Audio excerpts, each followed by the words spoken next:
mercado hoje, eu estou com aquela sensação de que a gente tem muitas ações baratas, mas que no curto prazo, algumas delas subiram muito. E perguntaram o que a gente acha dessas empresas. Metal Leve, Arezzo e Taurus. Pessoal,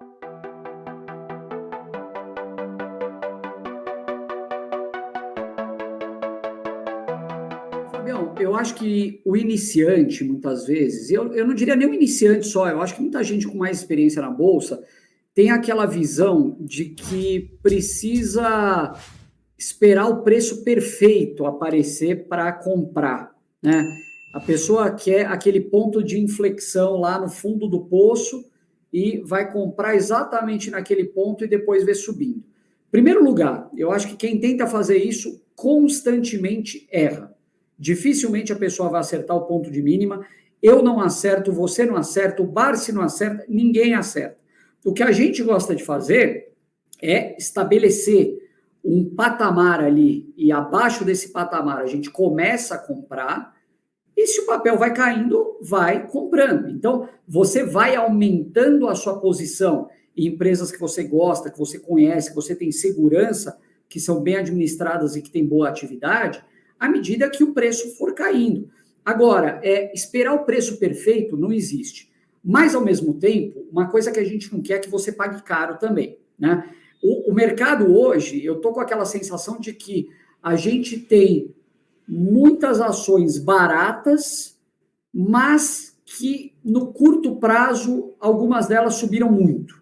Então, talvez eu aguardasse assim para comprar um pouco mais no momento de correção, né? Se viesse uma correção. Agora, se você quer comprar pouco e está vendo preços interessantes, não deixa de comprar. Eu acho legal você, até para conhecer, eu gosto muito de estudar o comportamento dos papéis no pregão, sabe? Eu sei que nem todo mundo consegue fazer isso, mas você quando começa a acompanhar, se você comprar 100 ações de uma empresa, você coloca ela na carteira, magicamente você vai começar a acompanhar aquela empresa com uma maior proximidade, né? Então você vai entender que, por exemplo, as ações dela costumam oscilar ao longo do tempo entre 10 e 12 reais, tal. E quando você se familiariza com esses movimentos pequenos, você muitas vezes consegue pagar um preço interessante no curto prazo.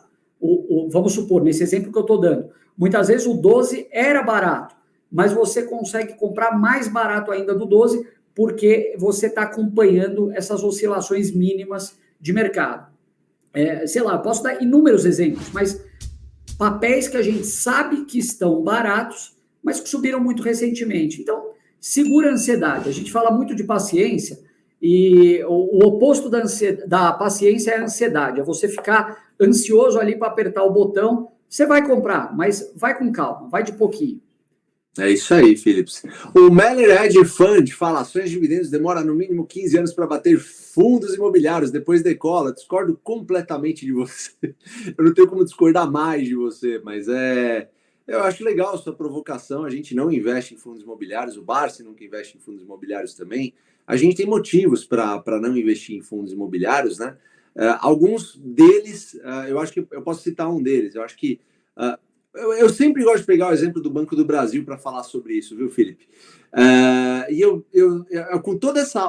primeiro, né? Eu vou dar um exemplo rápido. Ele falou que já não bate em fundos imobiliários. Tá bom. Se você comprasse o Banco do Brasil em dezembro, que foi R$30, estava na casa dos R$30. Hoje a ação está na casa dos R$45, já divulgou dividendo de R$1, aliás, de mais de R$1, 2 e pouco, quase 6% de dividendo em questão de alguns meses, né? E ainda assim está muito abaixo do valor patrimonial, embora não esteja comprando, mas ainda assim está muito abaixo do valor patrimonial. Eu acho que os fundos imobiliários eles têm um atrativo que é a renda mensal, isso, beleza, eu acho que é um atrativo, mas em comparação com as ações, eu não consigo ver essa comparação. Eu acho que a galera é atraída por FIIs porque talvez seja mais fácil, especificamente nos fundos de tijolo, você avaliar um imóvel, talvez seja isso, mas não me convence também, porque uma eu acho que transitora de energia... Eu acho que a comparação é baseada em yield, Fabião. Talvez. E a gente sabe que mercado é muito mais que yield. Quando a gente olha ações, é muito mais que yield. Eu vou dar um exemplo que talvez possa fazer o Meller Hedge Fund aqui dar uma pensada também. Quando você pega um Banco do Brasil que paga 10% de dividendo, né, dividend yield, né? Você tem que pensar, ele não está distribuindo 100% do payout, ele está distribuindo 40% do payout. Ou seja, ele lucrou, exemplo, 30 bilhões, está pagando 40% desses 30, os outros 60 ele está reinvestindo nele mesmo. Não está fazendo captação direto como estão fazendo os fundos, como geralmente os fundos fazem, entre outras coisas, não está pagando 95% de tudo que recebe em dividendo. Eu acho que, assim, quando você fala em ações, se você falar de setores best, dessas boas empresas que a gente sempre acaba falando em bons preços, eu acho que essa tua afirmação cai por terra muito fácil. Esse exemplo que eu dei do Banco do Brasil é um só de vários outros que eu vivo falando aqui. Vai lá, Philips, pega uma outra. Assim, a gente não está aqui para falar mal de nenhum investimento, né, Sim. Fabião? Então, a gente, inclusive, tem muitas pessoas que acompanham e são nossos alunos que investem em fundos imobiliários e têm o perfil, às vezes, para investir. Então, essa comparação, é difícil a gente falar ações de dividendo performam dessa forma. O que é o parâmetro para isso? É o IDIV? Não sei. Então, eu acho muito difícil fazer essa comparação, porque ela sempre vai estar com alguns pontos de observações aí falhos, eu acho. A amostra não vai ser representativa, etc. Agora, quando a gente olha empresas com bons projetos e que têm dividendos crescentes ao longo do tempo, você ganha das duas formas, com o retorno de dividendos que vai pingar na tua conta e com a valorização possível que muitas vezes supera e muito o yield desse papel.